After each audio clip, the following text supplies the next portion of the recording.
একটি নল দিয়ে একটি চৌবাচ্চা পূর্ণ হতে 13 ঘন্টা সময় লাগে।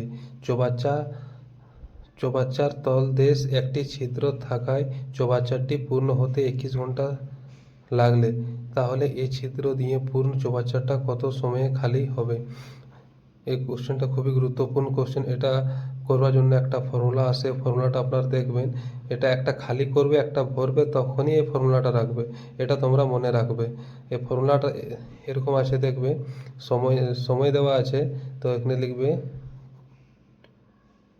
টাইম 1 ইন্টু টাইম 2 বাই দুটোরে ডিফারেন্স হবে T2 মাইনাস T1।